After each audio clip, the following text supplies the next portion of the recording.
열왕기하 5장을 보면 시리아 아수르의 장관이었던 나아만이라는 사람의 이야기가 나옵니다.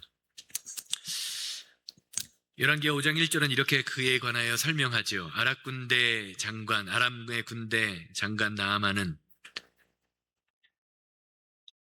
그의 주인 앞에서 크고 존귀한 자니 이는 여호와께서 전에 그에게 아람을 구원하게 하셨습니다. 그는 큰 용사이나 나병 환자였더라. 성경은 나아만이라는 사람에 대하여 분명하게 크고 존귀하다, 큰 용사다라고 증거합니다. 사람들이 보기에 성공할 만한 인생이었다라는 거죠. 쉽게 요즘 말로 말하면 권력도 있고 명예도 있고 업적도 있는 그런 사람입니다. 그런데 성경은 그 모든 평가를 뒤집을 만한 한 문장을 덧붙입니다. 그는 나병 환자였더라. 그러나 그는 나병 환자였더라. 이 한 문장이 나아만의 인생을 완전히 망쳐버립니다. 겉으로 보기에 그는 사람들에게 존경을 받는 존귀한 자이며 많은 사람들에게 칭송을 받고 세상에서 성공한 사람처럼 보이지만 그의 내면에는 아무에게도 말할 수 없는 고통과 아픔과 상처가 존재하고 있다는 거죠. 겉으로는 사람들이 그를 칭찬하고 높이지만 그는 매일 썩어가는 자신의 몸을 보면서 두려움과 절망 속에서 살아갑니다. 이것이 바로 한 사람 안에 존재하는 두 가지 모습입니다. 겉으로 보여지는, 사람들에게 보여지는 나의 모습과 아무도 모르는, 나만 알고 있는 내 안의 본 모습. 사람들이 보는 나는 괜찮은데 정작 내가 아는 나는 무너져 있는 모습. 이것이 나만의 모습이며 오늘을 살아가는 우리의 모습일지도 모른다라는 거죠. 우리도 겉으로는 괜찮아 보입니다. 교회 열심히 다니니까 남들보다 좀 믿음 있는 사람처럼 보이고 아무 문제 없이 잘 사는 것처럼 보이고 문제없는 인생처럼 보입니다. 그러나 우리의 내면 깊은 곳에서는 아무에게도 말할 수 없는 상처 때문에, 연약함 때문에, 고쳐지지 않는 질병 때문에 고통받는 우리의 상처와 자아의 아픔이 있다라는 것이죠. 이런 의미에서 나아만이 가지고 있는 문둥병이라는 것은 단순한 질병의 문둥병만이 아니라 우리 안에 고쳐지지 않는, 끊임없이 우리를 괴롭히는, 그리고 좌절하게 만드는 영적인 질병 또한 상징한다고 말할 수 있습니다. 결국 우리는 나아만의 모습을 보면서 두 가지 인생을 살아가고 있는 나를 발견해야 합니다. 남들이 바라보는 나와 내가 바라보는 나. 그 간격이 클수록 우리의 인생은, 우리의 자아는 더 고통스러운 것입니다. 그렇게 우리는 바로 이 지점에서 다시 한번 신앙을 생각해 보아야 하죠. 신앙생활은 겉으로 보이는 외형적인 모습만을 다듬는 것이 아니라 하나님 앞에서 내 안에 있는 나를 단단하게 만들어가는 과정이기 때문입니다. 결국 사람들 앞에서 보여지는 나와 하나님 앞에서의 내가 점점 하나가 되어 갈수록 우리는 말과 행동이 일치하고 생각과 감정이 일치하는 그런 사람이 될 수 있다는 것이죠. 나아만의 이야기는 바로 이것을 우리에게 보여줍니다. 오늘 우리가 살펴볼 야곱의 이야기 또한 마찬가지죠. 오늘 우리가 읽은 창세기 32장 말씀 너무 잘 아는 말씀입니다. 야곱이 형 에서를 피해 외삼촌 라반의 집 하란에서 20여 년을 머물다가 20여 년간 종살이를 마치고 자신의 고향인 하나님의 약속의 말씀처럼 가나안 땅에 돌아오는 장면이죠. 그런데 20년이 지났지만, 하나님께 약속을 받은 지 20년이 지났지만 아직도 해결되지 않은 문제가 있습니다. 20년 전에 형을 속이고 장자권과 축복권을 빼앗은 문제가 아직 해결되지 않았습니다. 형은 여전히 자기를 죽이겠다고 이를 갈고 있고, 실제로 자기를 죽이기 위해서 야곱이 온다는 소식을 듣고 400명의 군사를 거느리고 야곱이 있는 곳으로 달려오고 있습니다. 이 소식을 들은 야곱은 자신의 모든 재산과 사람을 둘로 나누어 형을 맞이할 준비를 합니다. 성경은 이 부분을 창세기 32장 7절에서 8절 말씀처럼 설명하죠. 야곱이 심히 두렵고 답답하여 자기와 함께한 동행자와 양과 소와 낙타를 두 떼로 나누고 이르되 에서가 와서 한 떼를 치면 남은 한 떼는 피하리라 하고, 두 떼로 나누어서 한 떼를 먼저 보내고 앞에 있는 무리를 공격하면 나머지 한 무리는 도망가서 반이라도 어떻게 하겠다는 겁니까? 반이라도 구해보겠다는 거죠. 남겨놓겠다는 겁니다. 여전히 자신의 집에 돌아가고 있으면서도 야곱은 꾀를 부리고 있습니다. 야곱의 인생에 이런 위기가 생겼던 이유는 야곱에게 있는 그 두 가지의 인생 때문에 그렇습니다. 겉으로 보이는 야곱은 아브라함의 손자 이삭의 아들이라는 믿음의 가문의 모습, 그리고 장자와 축복권을 얻은 사람입니다. 그런데 그 장자와 축복권을 얻은 방법이 문제였죠. 형을 속이고 아버지를 속였던 모습이 있었다라는 것이죠. 속이는 자의 모습이 있다는 겁니다. 이 두 번째의 속이는 자의 모습 때문에 그가 고향에 돌아오는 날까지 그의 인생은 복잡해집니다. 하나님의 부르심과 약속을 받았음에도 불구하고 그는 여전히 자신의 문제를 세상의 꾀를 통하여 해결하려고 합니다. 이것이 오늘 본문 말씀 앞에 나오는 야곱의 모습이죠. 그러나 야곱은 형 에서와의 일을 이런 식으로 해결할 수 없다라는 것을 알고 있습니다. 그래서 자신의 종들과 가족들을 형 에서의 방향으로 돌려보내곤 다음과 같이 반응해요. 창세기 32장 24절, 오늘 읽은 말씀입니다. 야곱은 홀로 남았더니 어떤 사람이 날이 새도록 야곱과 씨름했다. 성경은 야곱이 야복 강가에서 홀로 남아있다라고 증거합니다. 오늘 말씀에서의 홀로 남다라는 말의 히브리어 의미는 모든 것으로부터 분리되다라는 뜻이 있습니다. 거룩의 의미와 비슷한 말을 가지고 있습니다. 즉 모든 것으로부터 분리되었다라는 것은 무엇입니까? 아무의 도움도 누구도 그를 도와줄 수 없는 그런 외로움의 순간, 고독의 시간이 찾아왔다라는 것이죠. 그리고 이런 고독의 순간에 야곱은 진짜 씨름을, 하나님과의 씨름을 시작합니다. 유명 가수 노사연 씨 혹시 아시나요? 노사연 씨. 우리 만남은 우연이 아니야 라는 노래를 부른 노사연 씨. 가사는 뭐 성경 구절의 이야기는 아니지만 참 성경적인 내용을 담고 있는 가사죠. 우리의 만남이 다 우연이 아니라 섭리가 있다라는 거죠. 이 노사연 씨가 한국에서요 꽤 믿음이 좋다라고 하는 어떤 교회의 권사님이시래요. 이 노사연 씨가 인터넷 방송, 과거에 한 방송에서 남편 누군지 아세요? 남편 이무송이라는 또 가수죠. 사랑이 무엇인지 아픔이 무엇인지인가요? 그걸 불렀던 이무송 씨인데요. 이 부부의 위기에 대하여 얘기한 적이 있습니다.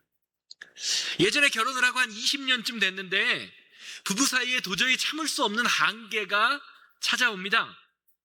사사건건 남편이 하는 모든 일이 꼬라지가 마음에 안 들더래요. 그래서 속으로는 내가 교회에 다니지만, 내가 권사지만, 하나님을 믿지만 이제는 갈라서야겠다라는 마음을 먹었다라고 합니다.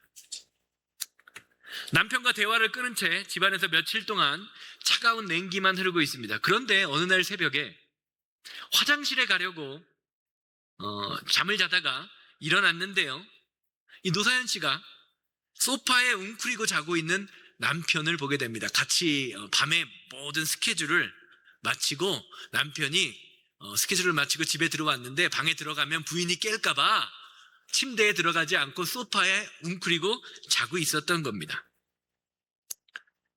그런데 평소에는 이 남편이 그렇게 자는 모습을 보면 그렇게 얄미웠는데 웅크리고 자고 있는 모습이 너무나 불쌍해 보였다라고 합니다. 평소에 자신에게 대했던 남편의 허물이나 차가운 말투보다 그래도 가정을 먹여 살리겠다고, 자신의 일을 하겠다고 몸부림치며 일하다가 혼자 지쳐 소파에 웅크리고 자고 있는 모습이, 잠든 모습이 주님이 주신 마음으로 보이기 시작했다라는 겁니다. 그 마음이 생기자 그 부부의 관계가 부드럽게 회복되고 지금은 누구보다도 사이좋게 지낸다라는 이야기를 방송에서 나와서 한 적이 있습니다. 사람과의 관계는요, 이 논리적인 분석이나 따짐 가지고는 답이 나오지 않습니다. 혼자 있는 시간이 있어야 합니다. 나를 돌아보고 그 나를 돌아봄으로 다른 사람을 돌아봄이 있어야 합니다. 왜냐하면 야곱의 인생처럼 모든 것으로 분리되어 있어 누구의 도움도 받을 수 없는 그 시간이 우리와 예수님이 함께하는 시간, 예수님의 마음으로 세상을 바라볼 수 있는 순간이기 때문입니다. 성도는 내 삶에서 함께하는 예수님을 바라볼 수 있는 사람이에요. 오늘 말씀 보세요. 오늘 말씀을 보면 분명히 야곱은 혼자 있다. 24절 말씀, 야곱은 홀로 남았다라고 증거합니다. 그런데 참 재미있는 사실은 성경은 갑자기 홀로 남은 야곱이 어떤 사람과 씨름했다, 날이 새도록 씨름했다라고 증거합니다. 도대체 이 사람이 누구일까요? 사실 성경은 이 사람이 누구인지에 대하여 자세히 설명해 주지 않습니다. 그냥 야곱 혼자 30절 말씀에서 이 사람을 향하여 내가 하나님과 대면하였다라고 말을 하니까 성경을 읽는 저와 여러분들도 이 사람이 혹은 하나님, 혹은 하나님의 천사라고 추측하여 이야기합니다. 야곱이 하나님과 하나님의 사람과 씨름했다. 그런데 오늘 읽은 말씀을 보면 이 이름을 알 수 없는 사람이 자신을 설명하면서 다음과 같이 이야기하는 것을 보게 돼요. 설명하는 것을 보게 돼요. 참 25절 말씀 보시기 바랍니다. 이 자기는 누구예요? 어떤 사람이죠? 어떤 사람이 밤새도록 씨름했지만 야곱을 이기지 못함을 보고 그가 허벅지 관절을 치매 야곱이 허벅지 관절이 그 사람과 씨름할 때에 어긋났더라. 한번 생각해 보시기 바랍니다. 하나님과 사람이 맞서 싸우면 누가 이길까요? 하나님과 사람이 맞서 싸우면 누가 이기죠? 대부분 우리는 하나님이 이긴다라고 생각합니다. 그러면 다시 질문 드립니다. 하나님의 말씀과 내가 부딪힐 때 대부분 우리는 누가 이깁니까? 말씀이신 하나님과 하나님의 말씀과 나와 부딪히면 누가 이기는 경우가 많죠? 온갖 핑계를 대면서 하나님의 말씀을 거부할 때가 참 많이 있는 것이 현실이죠. 사실 우리는요, 하나님이 전능하신 분이다, 하나님이 대단하신 분이다, 하나님과 내가 싸우면 하나님이 이긴다라고 이야기하지만 대부분의 경우 말씀이 육신이 되신 하나님, 하나님의 말씀과 내 삶이 부딪힐 때에 우리가 하나님과의 싸움에서 이깁니다. 왜냐하면 우리의 마음속에는 하나님도 쉽게 꺾을 수 없는 자아와 고집이 있기 때문입니다. 제가 신앙생활 목회를 하다 보니까요, 예수 믿는 사람의 고집이 예수 믿지 않는 사람의 고집보다 훨씬 더 세고 무섭습니다. 왜냐하면 자신의 고집이 믿음이라고 생각하기 때문입니다. 내 고집이 믿음과 결합되니까요, 훨씬 더 무섭습니다. 훨씬 더 자신의 생각과 뜻을 굽히지 않는 경우가 많이 있습니다. 목회를 하다 보면 종종 입에서 이런 소리가 나올 때가 있어요. 이런 소리를 들을 때가 있습니다. 목사님, 이건 예수님이 오셔도 안 변합니다. 저 사람은 예수님도 못 바꿔요. 원래 저런 사람입니다. 라고 이야기합니다. 그런데 한번 보시기 바랍니다. 나의 모습, 내 자아의 모습이 얼마나 강합니까? 우리도 하나님의 말씀 앞에서 구원받았다고 눈물을 흘리고 콧물을 흘리며 기도하고 뒤돌아서고 난 다음에 바로 내 고집을 부리는 게 우리의 모습이죠. 이런 경험을 볼 때 야곱이 천사와 씨름하는 이 상황에서 자기가 야곱을 이기지 못함을 보고, 하나님의 사자가 야곱을 이기지 못함을 보고, 이 밤새도록 야곱과 씨름한 사람이 자기가 야곱을 이길 수 없을 것 같다라고 이야기한 것이 조금은 이해가 되는 것 같습니다. 결국 야곱을 이길 수 없다고 생각한 이 사람은요, 야곱의 골반뼈를, 환도뼈를 부러뜨립니다. 사랑하는 여러분, 오늘 말씀 속에서요, 야곱의 환도뼈를 부러뜨리는 것은요, 단순히 뼈를 부러뜨렸다라는 말씀의 이야기가 아닙니다. 야곱의 계획, 야곱의 거짓말, 야곱의 꾀를 완전히 무너뜨려 버린 거죠. 아까 제가 말씀드린 것처럼 야곱은 여차하면 형의 그 위협을 피해서 도망가려고 계획했습니다. 반쯤 내 재산은 살려두고 그것과 함께 여차하면 또 도망가 보자라는 생각을 했습니다. 그런데 환도뼈가 부러진 지금 그의 꾀는 아무런 쓸모가 없게 되었습니다. 골반뼈가 부러지니까 이제는 도망갈 수도 없는 사람이에요. 골반뼈의 부러짐과 함께, 어긋남과 함께 야곱의 속임수가 완전히 무너졌습니다. 야곱의 허벅지 관절이 그 사람과 씨름할 때에 어긋났더라. 이게 성경이 말하는 야곱의 모습이죠. 사랑하는 여러분, 때로는 내 생각이 어긋나는 것도 은혜입니다. 내 지혜, 내 계획, 내 노력이 수포로 돌아갈 때 우리는 나를 내려놓고 하나님을 바라보게 되기 때문입니다. 그래서 때로는 내 계획이 무너지는 것도 은혜입니다. 이어지는 말씀 보시기를 바랍니다. 창세기 32장 26절 27절입니다. 그가 이르되 날이 새려하니 나로 가게 하라. 야곱이 이르되 당신이 내게 축복하지 아니하면 가게 하지 아니하겠나이다. 밤새도록 씨름이 이루어진 끝에 이제 이 사람, 이름을 알 수 없는 이 사람이 돌아갈 때가 되었죠. 그리고 이제는 내가 가야 한다고 나를 내어놓으라고 이야기합니다. 그러자 야곱은 내게 축복하지 않으면 내가 너를 못 가게 하겠다라고 이야기합니다. 자, 여기서가 중요해요. 야곱이 원하는 축복이 과연 무엇일까요? 그것은 야곱이 씨름하기 전에, 이 사람과 씨름하기 전에 드리는 기도의 내용을 보면 알 수 있죠. 창세기 32장 11절에서 12절. 내가 주께 간구하오니 내 형의 손에서, 에서의 손에서 나를 건져내옵소서. 내가 그를 두려워함은 그가 와서 나와 내 처자들을 칠까 겁이 나기 때문이니이다. 주께서 말씀하시기를 내가 반드시 내게 은혜를 베풀어 내 실어 바다에 셀 수 없는 모래와 같이 많게 하리라 하셨나이다. 말씀을 잘 보시기 바랍니다. 형이 죽음을 위협하는, 야곱의 죽음을 위협하는 그 절체절명의 순간, 야곱이 바라는 축복, 기도 제목은요, 잘 먹고 잘 사는 것, 그가 예전에 꿈꾸던 그 부유함을 누리는 것, 많은 것을 모으는 것이 아닙니다. 그러다 보니까요, 기도가 온통 나와 내 자녀가 목숨이 구해지는 것, 내 자녀의 대만 이어지는 것으로 시작해서 그것으로 끝이 납니다. 야곱은요, 이 축복을 얻을 때까지 매달립니다. 하나님과 씨름하여 매달리는데 허벅지뼈가 탈골되는 공격을 받고도 버팁니다. 그리고 끝까지 씨름하면서 내 생명을 지켜주시고 내 자녀들을 살려달라는 기도를, 축복을 계속해서 빌고 있습니다.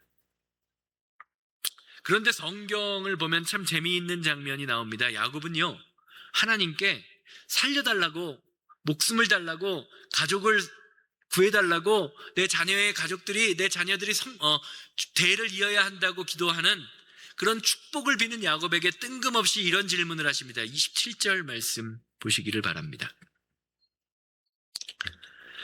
그 사람이 그에게 이르되 내 이름이 무엇이냐? 그가 이르되 야곱이니이다. 야곱이니이다. 아까 말씀드린 것처럼 야곱은 이 사람을 하나님으로 고백하는 것을 볼 수 있습니다. 그렇다면 이 하나님이 이 야곱의 이름을 알까요? 모를까요? 알겠죠.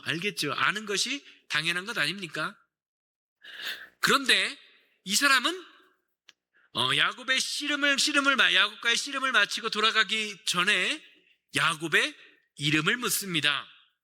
그리고는 야곱을 통하여 스스로를 야곱이라는 이름을 고백하게 하십니다. 내 이름이 무엇이냐?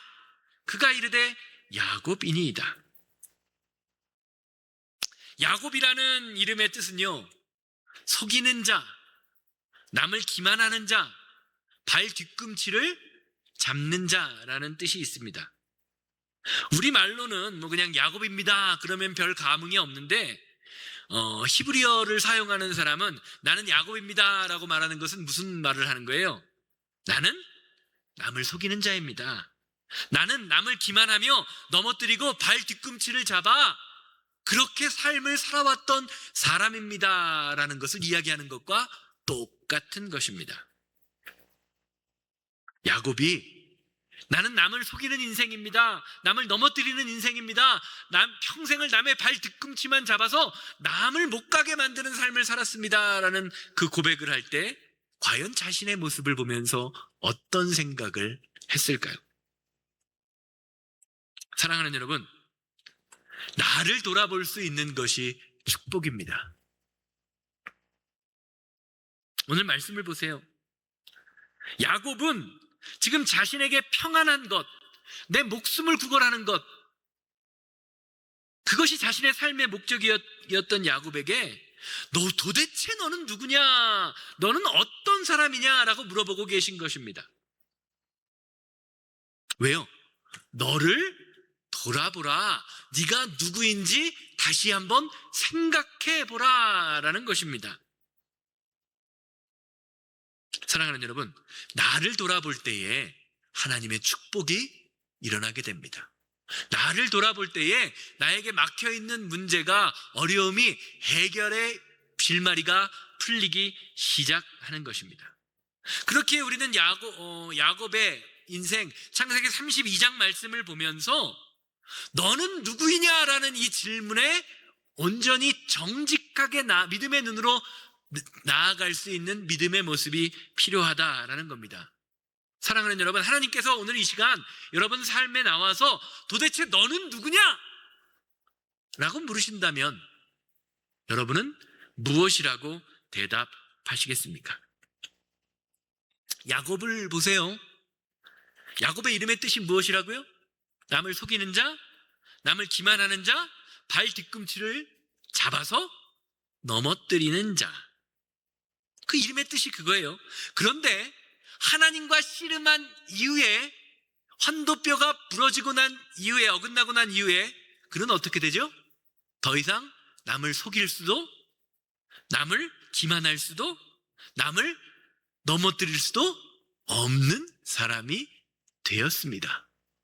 즉 나 자신을 돌아보면요, 더 이상 과거의 모습, 옛날의 모습으로 살 수 없게 된다라는 것을 성경이 말해주고 있는 것이죠. 나는 야곱이라는 이름은 가졌지만 이젠 더 이상 남을 속일 수가 없습니다. 나는 야곱이라는 이름을 가졌지만 더 이상 남을 넘어뜨릴 수가 없습니다 라고 고백하자 이 사람은 야곱을 향하여 다음과 같이 말해요. 28절 말씀 보세요. 이르되 내 이름을 다시는 야곱이라 부를 것이 아니요 이스라엘이라 부를 것이니 이는 내가 하나님과 및 사람들과 겨루어 이기었음이니라. 하나님과의 씨름을 통해서 하나님은 야곱에게 이스라엘이라는 이름을 주십니다. 이스라엘이라는 이름의 뜻이 무엇입니까? 하나님과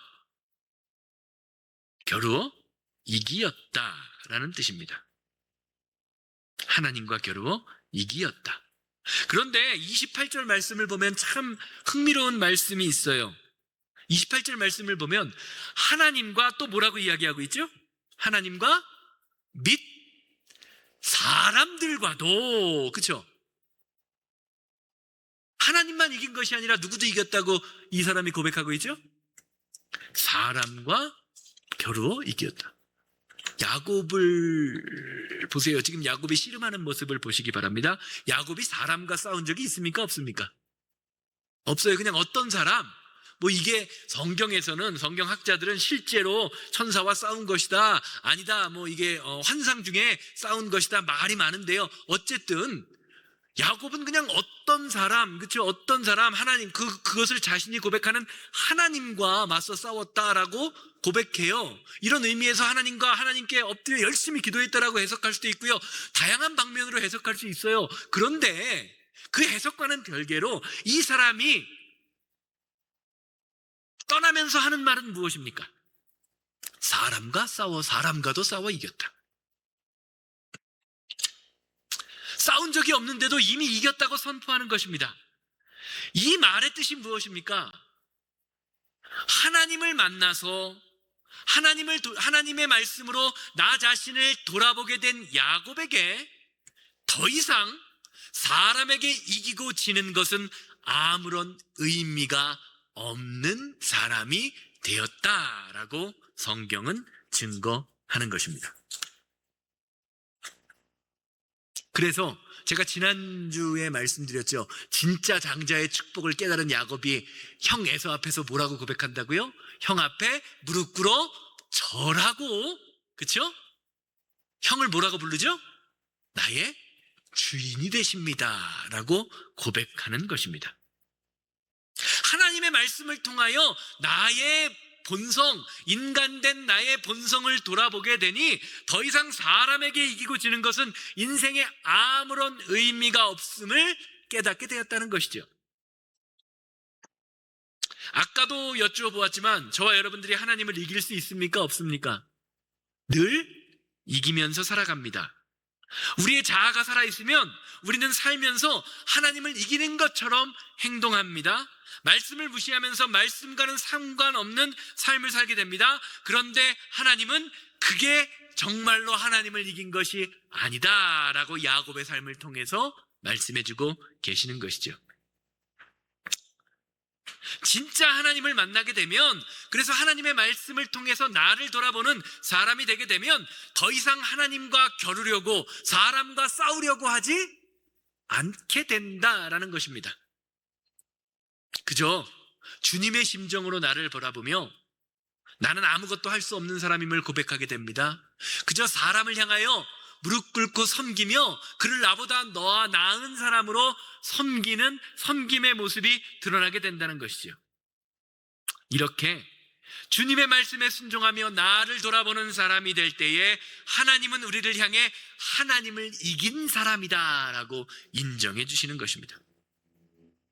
이런 점에서 하나님과 겨루어 이기었다라고 말하는 오늘 본문 말씀의 이야기는요, 하나님이 기꺼이 이길 수 있지만 져주셨다라는 것으로 해석할 수 있는 것입니다. 왜 그렇습니까? 하나님이 야곱을 사랑하시고 하나님이 야곱을 하나님의 자녀로 인도하시기를 원하셨기 때문입니다. 사랑하는 사람이 져주게 돼 있기 때문입니다. 이기는 게 강한 것이 아니라 이기는 게 뭐라는 말입니까? 사랑이 없기 때문이다라는 말이죠. 사랑하면 반드시 져주게 돼 있다는 겁니다. 이것을 보여주시는 것이 하나님의 사랑이고요, 이것을 보여주는 것이 예수 그리스도의 십자가와 부활의 능력입니다. 성경을 보세요. 성경은 우리를 위해서 계속해서 져주시는 하나님의 사랑을 보여줍니다. 이스라엘이라는 이름이 그 증거죠. 이스라엘, 하나님을 이겼다라는 말씀으로부터 시작된 이스라엘은요, 하나님의 구원하심과 사랑하심이 어떻게 됩니까? 계속해서 이스라엘, 그 이스라엘이라는 이름을 통하여 이루어집니다. 그리고 십자가를 통하여 완성이 됩니다. 성경은 이런 예수님의 십자가 사건을 다음과 같이 설명하죠. 로마서 5장 8절이죠. 우리가 아직 죄인 되었을 때에 그리스도께서 우리를 위하여 죽으심으로 하나님께서 우리에 대한 자기의 사랑을 확증하셨다. 져주시고 참으시다가 결국 스스로 모든 것을 다 짊어지시고 십자가를 지신 것, 이 세상의 모든 죄와 허물과 질병과 아픔과 상처를 스스로 감당하신 것, 이것이 예수 그리스도의 사랑이며 복음의 핵심입니다. 사랑하는 여러분, 예수님을 믿으십니까? 그렇다면 내가 예수님을 왜 믿는지 진지하게 고민해봐야 합니다. 예수님을 믿는다고 하면서 우리의 관심사가 여전히 내 자녀가 잘 먹고 잘 사는 것에 그친다면 우리는 여전히 하나님과 씨름하기 이전의 야곱, 나를 돌아보지 못했던 과거의 모습과는 다를 바 없는 사람입니다. 이스라엘이 되어야 합니다. 우리를 향해 지신, 십자가를 지신 예수님을 경험할 때 우리는 영적인 이스라엘의 삶을 살게 됩니다. 오늘 말씀을 보면, 이후의 말씀을 보면 이스라엘이라는 이름의 뜻이요, 하나님을 이기었다라는 뜻이지만요, 야곱 이후의 이스라엘 백성들은요, 이스라엘이라는 단어를 하나님을 이긴 자라는 뜻으로 사용하지 않습니다. 이스라엘이라는 말에 여러 뜻이 있는데요, 그 가운데 이스라엘, 요즘에 최근에 사용하는 이스라엘이라는 의미는 무엇이냐? 하나님과 함께하는 자, 하나님과 함께 싸우는 자, 하나님의 도우심을 받는 자라는 의미가 사용됩니다.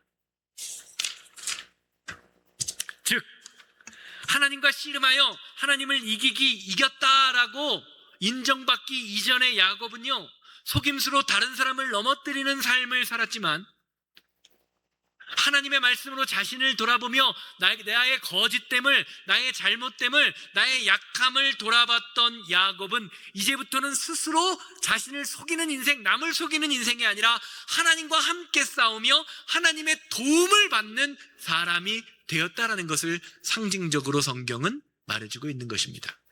사랑하는 여러분, 성도는 하나님과 함께 싸우는 사람입니다. 하나님의 도움으로 이 세상을 살아가는 사람입니다. 이런 점에서 이스라엘, 하나님의 도우심을 받는 자, 하나님과 함께 싸우는 자라는 이름은요, 야곱에게만, 그리고 이스라엘 민족들에게만 주신 이름이 아닙니다. 오늘 예배하는 저와 여러분들에게 주시는 이름, 그것이 바로 하나님의 도우심을 받는 자, 하나님과 함께 싸우는 자, 이스라엘이라는 이름입니다. 오늘 예배하시는 모든 분들이 하나님과 함께하고 하나님과 함께 싸우는 자, 하나님의 도우심을 받는 인생 되기를 주님의 이름으로 소망합니다. 그러면 하나님의 도우심을 받으며 하나님과 함께 싸우는 이스라엘 백성들의 삶은 과연 어떻게 세상과 다른 삶을 살아야 할까요? 이것은 다음 시간에 살펴보도록 하겠습니다. 어떻게 하면 하나님의 도우심을 받으며 세상과 다르게 살 수 있을까? 라는 것을 살펴봅니다. 살아계신 주 부르신 후에요, 주님, 내 삶이 주님의 말씀으로, 주님의 능력으로 나를 돌아볼 수 있게 하시고, 나를 돌아봄으로 말미암아 주님이 주시는 참 승리를 경험하는 믿음의 삶을 살아내게 하여 주시옵소서. 주님이 이 자리에 계심을 믿음으로 고백하오니 주께서 주시는 참 승리와 능력과 회복과 권능의 삶이 오늘 예배하는 모든 성도님들의 삶과 가정에 충만하게 드러나게 하여 주시옵소서. 다 같이 통성으로 기도하고 축도로 예배를 마칩니다.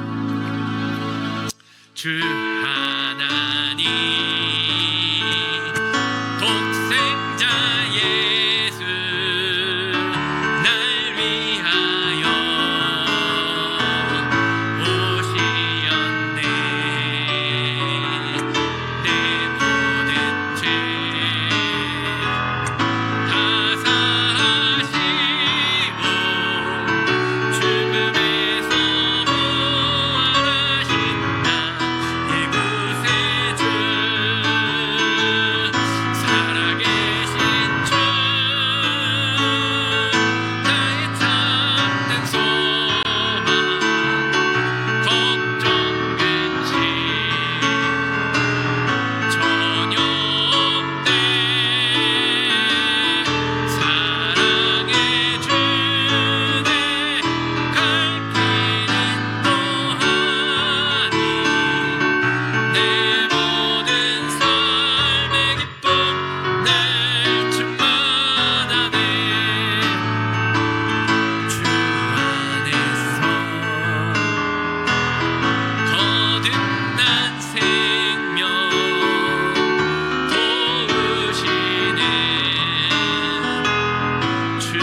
변화 받음을 아버지 하나님 경험할 수 있는 귀한 믿음의 시간이 될 수 있도록 아버지의 인도하고 역사해 주시옵소서. 먼저 나 자신을 돌아보게 하시고 예수의 생명으로, 예수의 능력으로, 예수의 말씀으로 아버지 하나님 변화되는 귀한 믿음의 시간이 될 수 있도록 주님 인도하고 역사해 주시옵소서. 예수 말씀, 예수 생명, 예수의 능력이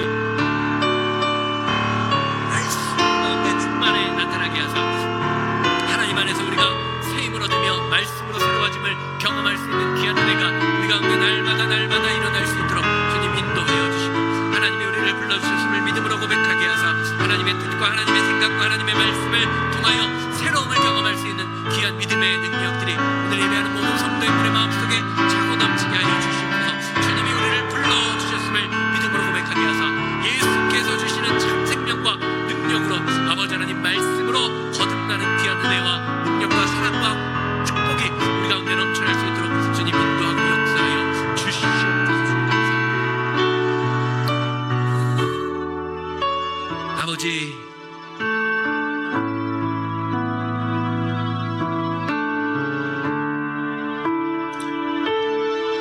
끊임없이 우리의 마음속에서 솟구쳐 오르는 우리의 욕망과 자아와 나의 공로가 예수님의 십자가 앞에서 해결되게 하여 주시옵소서. 나를 바라보시는 주님을 믿음으로 고백하게 하사 그 고백이 우리의 삶을 변화시키고 우리의 인생을 하나님과 함께하는 인생이 될 수 있도록 주님 하나님의 붙드심을, 하나님의 도우심을 인정하는 삶을 살게 하여 주시옵소서.